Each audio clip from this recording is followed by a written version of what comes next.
সরকারের বিরুদ্ধে না, আমরা ইসলামের যে বিরুদ্ধে আমরা তারই বিরুদ্ধে। এই কথা কবে বুঝবেন আপনারা? আমাদেরকে ভুল বুঝবেন না যে হুজুর অমুকের বিরুদ্ধে তো আন্দোলন করছিলেন, এই সেই অনেক আছে ওই দলের যেগুলো উম্মত, নাউজুবিল্লাহ। যারা মুসলমান তারা কি বলবে যে ইসলামের বিরুদ্ধে যেই যাক আমি তার বিরুদ্ধে যাব। আর পাওয়ারের কাছে যদি আপনি মাথা নত করেন, পাওয়ারের কাছে, শক্তির কাছে যদি আপনি মাথা নত করেন, এক পাওয়ারের বিরুদ্ধে যান আরেক পাওয়ারের পক্ষে থাকেন, তাইলে বোঝা যাবে আপনি ইসলাম বাদ দিয়া আপনি আপনার স্বার্থের খাহেসাতের রাজনীতি করতেছেন। আমরা খাহেসাতের রাজনীতি করি না, আমরা আল্লাহর জন্য, দ্বীনের জন্য শেখ হাসিনা কিংবা আওয়ামী লীগ কিংবা ভারতের বিরোধিতা করেছি।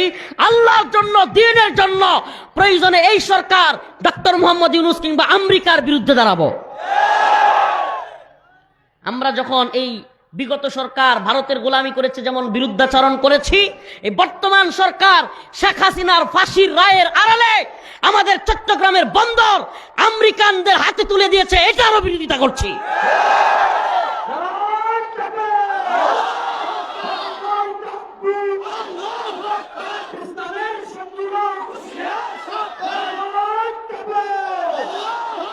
আমরা ঘুমায় যাই নাই।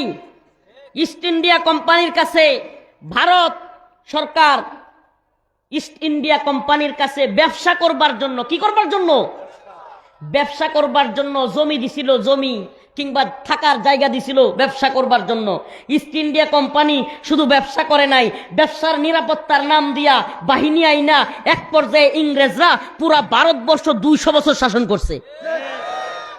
এগুলা কি আমরা এই উপমহাদেশের জনগণ ভুলে গেছে? অতীত কি এত তাড়াতাড়ি ভুলে গেছে? 200 বছর ফিরিঙ্গিরা এই উপমহাদেশ শাসন করেছে। ইস্ট ইন্ডিয়া কোম্পানির নামে এই উপমহাদেশে ভারতবর্ষে আসছিল ব্যবসা করবার জন্য। পরে কি যে আমাদের ব্যবসায়িক পণ্যগুলো চুরি হয়ে যায়, ডাকাতি হয়ে যায়, দখল হয়ে যায়। অতএব আমাদের নিরাপত্তা দরকার, সিকিউরিটি দরকার। আমরা তোমাদের সরকার থেকে সিকিউরিটি নিতে চাই না, আমরা আমাদের সিকিউরিটি নিজেরাই দিব। সিকিউরিটি আইনা এই সিকিউরিটিদেরকে দিয়া আস্তে আস্তে দেশ দখল করছে। তাইলে আমাদের জানতে চাওয়া মন, আমরা জানতে চাই, আমরা আপনাদেরকে প্রশ্ন করতে চাই, একদিকে রায় আর একদিকে বন্দরের সাইন একই সময়ে হবে কেন? এই লুকোচুরি কেন?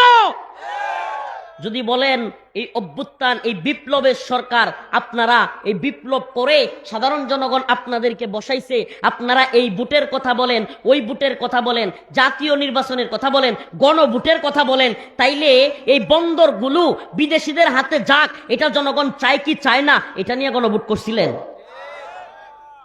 তাইলে আপনারে কে অনুমতি দিল এই বন্দরগুলো বিদেশিদের হাতে দিতে? এবং আপনি তো চলে যাবেন। এই যে আপনি একটা চুক্তি করে গেলেন, এই চুক্তির জন্য ভোগান্তি তো পোহাতে হবে বাংলাদেশের জনগণের। এই জন্য বলি, আমেরিকান ডলার খেয়ে বাংলাদেশে যারা দালালি করতেছে আমরা এদের পক্ষ না। ভারতের রুপি খেয়ে ভারতের গোলামি যেগুলো করছিল আমরা এদেরও পক্ষে না। আমাদের বক্তব্য স্পষ্ট। আমরা যখনই দেশ, ইসলাম এবং মানবতার প্রশ্নে, ঈমানের প্রশ্নে, কোরআনের প্রশ্নে কোনো বিষয় আসবে, আমরা অবশ্যই অবশ্যই ইসলামের পক্ষে, দেশের পক্ষে, মানবতার পক্ষে, এই জাতির পক্ষে কথা বলবো। সরকারের বিরুদ্ধে যাক, জাতীয় আন্তর্জাতিক বড় বড় তথাকথিত প্রভুদের বিরুদ্ধে যাক, আমরা এক আল্লাহর গোলামি করি, জাতীয় আন্তর্জাতিক প্রভুদের গোলামি করি না। মুসলমান, একটু সতর্ক হওয়া লাগবে, সাবধান হওয়া লাগবে। আমরা অবশ্যই সতর্ক থাকা লাগবে। আমরা তোমাদেরকে সতর্ক করতে পারি, প্রিয় মুসলিম উম্মাহ, আমরা হয়তো শহীদ হয়ে যাব, আমরা হয়তো নাই হয়ে যাব, অ্যাক্সিডেন্টের মাধ্যমে কিংবা বিভিন্ন মাধ্যমে আমাদেরকে হয়তো শহীদ করে দেওয়া হবে। হক কথা যারা বলে, সবার আগে যারা বলতে চায়, এদেরকে সবার আগে জেলে নেওয়া হয়, সবার আগে ফাঁসি দেওয়া হয়, সবার আগে এদেরকে হত্যা করে চিরতরে শেষ করে দেওয়া হয়। ও মুসলিম উম্মাহ, আপনাদের মনে থাকবার কথা, আমি ছোট মানুষ, 2021 সালে সারা দেশে শত শত হাজার হাজার বড় বড় হুজুর, বড় বড় আলেম, বড় বড় রাজনৈতিক নেতা বাদ দিয়া আমাকে গ্রেফতার করা হয়েছিল সবার আগে। আস্তাগফিরুল্লাহ, এটা বরত্ব না, অহংকার না, কিন্তু আমি চোখে আঙ্গুল দিয়ে ওই সরকারকে ভুলগুলো ধরাই দিতাম, বলতাম হক কথাগুলো। এজন্য সবার আগে, আবারও বলছি, খোঁজ খবর নেন, 21 সালে সবার আগে সপ্তাহের ব্যবধানে আমাকে 2 বার গ্রেফতার করা হয়েছিল, সপ্তাহের ব্যবধানে 2 বার। তারপরেও থেমে যাই নাই, আলহামদুলিল্লাহ। আল্লাহর উপর বিশ্বাস করি। এখনো আপনাদেরকে বলছি, আল্লাহ না করুক আমাদেরকে হয়তো শহীদ করা হবে। যখন দেখবে যে এই জবান তো বন্ধ হয় না, তখন হয়তো জবান বন্ধ করবার জন্য যা যা করার তা করবে, কিন্তু আমরা চুপ থাকবো না। জানি না কতদিন আপনাদেরকে সতর্ক করতে পারি, কিন্তু বলে যায় কোনো ক্ষমতার কাছে মাথা নত করবেন না। আজকে যে ভূমিকম্প হয়েছে, মারা যাইতে পারতাম কি পারতাম না? তাহলে যে আল্লাহ সব কিছু করতে পারেন, একমাত্র ভয় করব কাকে? যে আল্লাহ পৃথিবীর সবচাইতে বড় ক্ষমতাসীনের ক্ষমতা মুহূর্তের মধ্যে নাই করে দিতে পারেন, করতে পারেন কি পারেন না? এই পৃথিবীর ক্ষমতাসীনরা তো দেখা আছে। জো বাইডেন আমেরিকার প্রেসিডেন্ট, সিঁড়ি দিয়া উড়ে বিমানের মধ্যে, বিমানের সিঁড়ির মধ্যে 3 বার হুচটকায়া পড়ে। কি ক্ষমতা! বাংলাদেশের একজন ক্ষমতাসীন নেত্রী, এত ক্ষমতাসীন, এত পাওয়ারফুল, আজকে কোথায়? কি তার অবস্থা, কোথায় আছে এখন পর্যন্ত জানি না। প্রিয় ভাইরা আমার, তাইলে ক্ষমতা চিরস্থায়ী না, কিন্তু আল্লাহ পাক চিরস্থায়ী। আল্লাহু লা ইলাহা ইল্লা হুয়াল হাইয়ুল কাইয়্যুম। আল্লাহ হলেন হাইয়ুল কাইয়্যুম, আল্লাহ চিরঞ্জীব, আল্লাহ সব পারেন। ও মুসলিম উম্মাহ, এই জন্য বলি, এই যে সূরাতুল জিলজাল তিলাওয়াত করলাম, আল্লাহ বলছেন ওয়া আখরাজাতিল আরদ আসকালাহা, জমিন তার মধ্যে যা আছে সব বের করে দিবে। সুবহানাল্লাহ। ইযা যুলজিলাতিল আরদু জিলজালাহা, ইযা যুলজিলাতিল আরদু জিলজালাহা, জমিন তার মধ্যে যা আছে, ওয়া আখরাজাতিল আরদ আসকালাহা, ওই কম্পনের পরে জমিন যা আছে সব বের করে দিবে। এই কথা বলেন কে? ওয়াকালাল ইনসান মা লাহা, কোনো কিছুর খবর থাকবে না। হাই হাই, মানুষ বলে হাই এটা কি হইতেছে, কি হইতেছে, দৌড়াদৌড়ি ছুটাছুটি, কারো খবর নেওয়ার সময় নাই। আজকের ঘটনা বলি, বাংলাদেশের 8তলা বিল্ডিং এর উপর থেকে মানুষ দৌড়ায় নামতেছে, একজনের মোবাইল ফোন, দামি মোবাইল ফোন পড়ে গেছে সিঁড়িতে। যার পরে গেছে তার তো খবর নাই, যারা উপর থেকে নামতেছে মোবাইল টুবাইলের উপর দিয়া দৌড়ে যাচ্ছে, একজনেরও মোবাইলটা ধরার যে এত দামি মোবাইল একটু নিয়ে ফেলি, এই সময় পর্যন্ত নাই। আলামত বুঝেননি কিয়ামতে? আল্লাহ রাসূল যেদিন বলছিলেন যে কিয়ামতে সবাই উলঙ্গ অবস্থায় উঠবে, আম্মা জান আয়েশা রাদিয়াল্লাহু আনহা চিন্তিত হয়ে গেছিলেন। ওনার তো গায়রত বেশি, লজ্জা বেশি। উনি বলছি, ইয়া রাসূলুল্লাহ, এটা কিভাবে সম্ভব? হাই হাই, এভাবে উলঙ্গ অবস্থায় একজন আরেকজনকে। আল্লাহ রাসূল বললেন, নিজ দিকে তাকানোর সময়ই থাকবে না। আজকের অবস্থা দেখে একটু বোঝা যায় না খ্রিস্টান আলামত? বোঝা যায় না? 8তলা থেকে নামতেছে, মোবাইল পড়ছে, দামি মোবাইল, নেওয়ার সময় নাই, তাকানোর সময় নাই, যে যার মতো করে দৌড়ে পালাও পালাও। এই দুনিয়া কি রে ভাই? ওয়া আখরাজাতিল আরদ আসকালাহা ওয়া ক্বালাল ইনসান মা লাহা, মানুষ হা করে হাই হাই। আল্লাহ পাক যখন এইভাবে সবকিছু চূর্ণ বিচূর্ণ করে ফাটিয়ে দিবেন, স্বর্ণ রূপা টাকা সব, তুলা আছে না, তুলা, তুলা ফু দিলে উড়ে না? এ বলেন না, তুলা যদি এইভাবে আপনি চিরে চিরে ফু দেন কি হবে? এরকম ভাবে পুরো পৃথিবীর সবকিছু উড়তে থাকবে, স্বর্ণ রূপা টাকা পয়সা। হাই হাই, মানুষ বলবে কি সর্বনাশ, যে খুনি খুন করছে, হাই হাই রে কি করলাম, এই সম্পদগুলোর জন্য আমি খুন করছিলাম। হাই হাই, চোর, সে বলবে হাই হাই, এই সম্পদ চুরি করবার জন্য আমার হাত কাটা হয়েছিল, আর এগুলো এখন উঠতেছে, দলায় দলায় উঠবে, একটু করে না, দলায় দলায় চাকার মতো করে স্বর্ণের। আচ্ছা বলেন না, ফরিদপুরে যখন একটা স্বর্ণের এখন এতটুক বড় যদি একটা চাকা পাওয়া যায়, এতটুক বড়, এরকম ফুটবলের মতো, ফরিদপুরে কি পরিমাণ মারামারি হবে? আওয়ামী লীগ বলবে যে ক্ষমতায় নাই, কিসে এইবার দেখতে দিব স্বর্ণের এই আমগল লাগবোই। বিএনপি বলবে না আমাদের লাগবো, ক্ষমতায় যাবো কয়েকদিন পরে আমরা। জামাত বলবে আমরাও কি কম নাকি? আরো যা আছে দল বাদ দিয়া, নেতা বাদ দিয়া, সন্ত্রাসী গ্রুপ বের হবে কতগুলো, বের হবে কি হবে না? কেউ কাউকে ছাড়তে চাইবে? অথচ আল্লাহ বলেন আখরাজাতিল আরদ আসকালাহা, জমিনের ভিতর থেকে সবকিছু আল্লাহ বের করে দিবেন।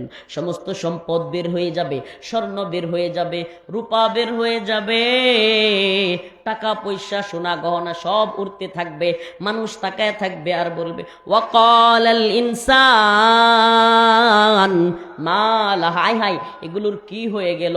স্বর্ণকার, স্বর্ণের দোকানদার দেখবে তার স্বর্ণ উঠতেছে, টাকাওয়ালা দেখবে টাকা উঠতেছে, সকলে তাকায়া দেখবে, চোর বলবে হায় হায় এগুলো চুরি করার জন্য আমার হাত কাটা হয়েছে। আত্মীয়তার বন্ধন ছিন্নকারী আছে না, বোনের সম্পদ মেরে দেওয়া, ফুফুর সম্পদ মেরে দেওয়া লোক আছে না নাই? অনেক নারীবাদীরা আন্দোলন করে, কিন্তু আন্দোলন কইরা কি করে দিন শেষে?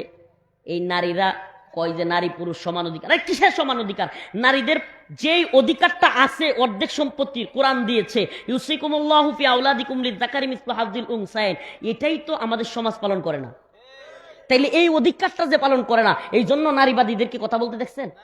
দেখবেন কথা বলে না। আমাদের সমাজে এই সমস্ত লোকেরা ওই দিন বলবে আই হাই এই সম্পদের জন্য বোনের আত্মীয়তার সম্পর্ক ছিন্ন করছিলাম, এই সম্পদের জন্য ফুফুর সাথে সম্পর্ক নষ্ট করছিলাম। ওই দিন প্রত্যেকেই তাদের অন্তরে অনুশোচনা আসবে, কিন্তু ওই অনুশোচনা আর কাজে আসবে? অতএব আসেন অনুশোচনা আগে করি। অনুশোচনা কি আগে করি, যেদিন আমাদেরকে পাকড়াও করা হবে সেই দিনের অনুশোচনা বাদ দিয়ে আজকে থেকে অনুশোচনা করি, আজকে থেকে এই কথা চিন্তা করি। ও মুসলমান, বলেন না 10:45 কিংবা 10:50 দিকে বাংলাদেশে এক ভয়াবহ ভূমিকম্প হলো, আজকে যদি আমার আপনার শেষ দিন হইতো, বলেন না আজকে ফজরের নামাজ কয়জনের হয়েছে? হাত তুলবেন না, হাত তুলবেন না। ফজরের নামাজ আমার শেষ ওয়াক্তের নামাজ হয়েছিল? অনেকের হয় নাই। আল্লাহর কাছে কি জবাব দিতাম আমরা, কি জবাব দিতাম বলেন? আজকেই যদি কিয়ামত হয়ে যেত, এই কম্পন যদি শেষ কম্পন হইতো আমার, যে মরে যাবে তার জন্য তো সেখান থেকেই কিয়ামত, যে মারা গেল তার জন্য তো সেখান থেকেই কবরের সওয়াল জবাব। তাইলে আজকেই যদি 10:50 শেষ হয়ে যাইতাম, ফজরের নামাজ ছিল আমার, আমি কি এর আগের দিন এশারের নামাজটা পড়েছি? কি জবাব দিব আল্লাহর কাছে? মানুষ কি জবাব দিব আমরা আল্লাহর কাছে? এই যে ওয়াজ শুনতে আসি, হাজার হাজার মানুষ তথাকথিত ভাইরালিজম, সেলিব্রিটিজম, হুজুরের ওয়াজ শুনতে আসছি, হুজুরে দেখতে আসছি। আরে রফিকুল ইসলাম মাদানিরে দেখলেই কি আর না দেখলেই কি? রফিকুল ইসলাম মাদানির আলোচনা শুনলেই কি না শুনলেই কি? কিন্তু এক ওয়াক্ত নামাজ না পড়লে কি কঠিন গুনাহগার আমাদের হতে হবে। মুসলমান ইমান, আসুন আজকে থেকে নামাজ পড়বো। রাজি আছেন ইনশাআল্লাহ? অনেকে বলবে যে হুজুর ভূমিকম্পের পর থেকে মসজিদের মধ্যে মুসল্লি বাইরে গেছে, এই টিটকারি যারা করেন, ও মিয়া তুমি নামাজি হয়ে গেছো, বড় নামাজি না? কিছু চাচা আছে দেখবেন, হঠাৎ করে যদি যুবক কেউ একটু মসজিদে যায়, করে তুইও নামাজ পড়তে আসছো? আরে হ্যাঁ বড় নামাজিটা পন্ড, এবার আল্লাহর লয়ে গেছে। হ্যাঁ যখন এই বয়সে আসিল তখন হ্যাঁ টানতো আর খাইতো আর মাইয়ার পিছনে ঘুরতো। আল্লাহ মাফ করুক, ওই চাচাদের প্রতি আমার খুব রাগ হয়। আরে বাবা, আপনি যে ছেলেটা নতুন করে নামাজে আসতেছে তারা ওয়েলকাম জানান। বাবা আমরা তুই নামাজে আসছস, বড় খুশি হয়েছি, নামাজটা সারিস না। এভাবে বললে যুবকটা সাহস পাইতো কি পাইতো না? টিটকারি মারে, হঠাৎ করে নামাজ পড়তে আইছে, হ্যাঁ তুইও নামাজ পড়তে পারছস? ওরে বাবা কি বিরাট বড় নামাজি, আল্লাহর ওলা, এটা লোক দেখানো নামাজি, এর নামাজ আল্লাহর কাছে গ্রহণযোগ্য না। এখন এই ভূমিকম্পের পরে কিছু মানুষের অন্তরে স্বাভাবিকভাবে ভয় আসবে কি আসবে না? ইত্তাকুল্লাহ, আসুন আল্লাহর ভয় করি। আল্লাহ সতর্কবাণী দিয়েছেন, যাদের অন্তরে ভয় আসবে, এই ভয় ভালো না খারাপ? অবশ্যই ভালো। এই মানুষগুলো যদি নামাজে যায়, এটা দ্বীনের জন্য উপকারিতা নাকি ক্ষতি? এই জন্য টিটকারি মারবেন না, সাবধান। আমি তো বলি ওয়েলকাম, আসুন সবাই নামাজে যায়। যাবেন তো ইনশাআল্লাহ? আল্লাহ আমাদের সবার ভিতরে কিয়ামতের ভয় ঢুকাইয়া দিক, বলে না আমিন। আল্লাহ আমাদের সবাইকে আখিরাতের প্রতি ঈমান আনার তৌফিক দান করুক। এবং এই ভূমিকম্প থেকে শিক্ষা নিয়ে আজকে থেকে আমরা কেউ নামাজ পড়বো না, হাত তুলেন, নামাজ ছাড়বো না। লিল্লাহি তাকবীর, আয় আল্লাহ বলেন, আয় আল্লাহ আজকে থেকে নামাজ ছাড়বো না। আয় আল্লাহ আজকে থেকে কোনো বোনের হক নষ্ট করব না। আল্লাহ আজকে থেকে চুরি করব না, আপনার নাফরমানি করব না। আল্লাহ তাআলা আমাদের সবাইকে কবুল করুন। আপনাদের কাছে দোয়া চায়া, অসুস্থ মানুষ বিদায় নিচ্ছি, মনে কষ্ট নিবে।